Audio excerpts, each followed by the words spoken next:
Ready হয়ে বিয়ে বাড়িতে চলে আসলাম। এসে দেখি বিয়ে বাড়ির কুঞ্জটা ফুল দিয়ে খুব সুন্দর করে সাজানো হয়েছে। এবার সবাই দৌড়ে দৌড়ে গেটের সামনে চলে আসলো। এবার কিন্তু জামাই আসার পালা।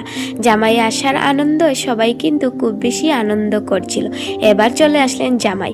জামাইকে সবাই মিলে বরণ করে চলে নিয়ে আসলেন গড়ে। জামাই আসার পর জামাইকে এবার কুঞ্জর ভিতরে নিয়ে আসলেন।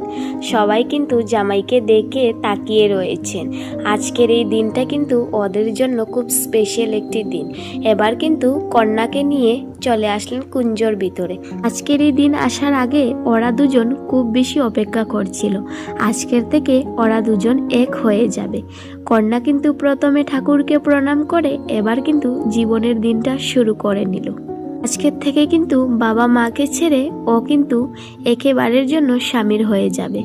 ছোট থেকে বড় হয়েছিল, বাবা মা সবার সাথে একসাথে থেকেছে, কিন্তু আজকের থেকে ও কিন্তু ওর স্বামীর ঘরে চলে যাবে। এদের জীবনটাই এরকমই। ছোট থেকে বড় হয়েছে বাবার বাড়িতে, আর এবার বড় হয়েছে, এবার চলে যেতে হবে স্বামীর ঘরে।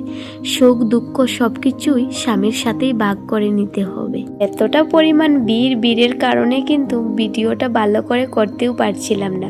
পিছন থেকে দাঁড়িয়ে কিন্তু আমি ভিডিও করছিলাম। এবার কিন্তু কন্যার মালাবদন শুভদৃষ্টি হওয়ার পর কন্যাকে নিয়ে আসা হয়েছে ঘরে। কিছুক্ষণ পর রাত্রে বাজছিল 12টা, তখন কিন্তু তার বাবা কন্যাকে দান দিয়ে পরের ঘরে করে দিল। আজকের থেকে কন্যা হয়ে গেল স্বামীর। বাবার ঘর ছেড়ে চলে যেতে হবে স্বামীর বাড়িতে। এটা শেষ হতে হতে প্রায় 1টা বেজে যাবে। এখন বাজছে 12টা, আর এবার কিন্তু খৈদানের কাজটা হয়ে যাচ্ছে। তারপর কিন্তু সিঁদুর দানটা হওয়ার পর বিয়েটা সম্পূর্ণ হয়ে যাবে। ভালো থাকো, আজকের জন্য এই পর্যন্ত।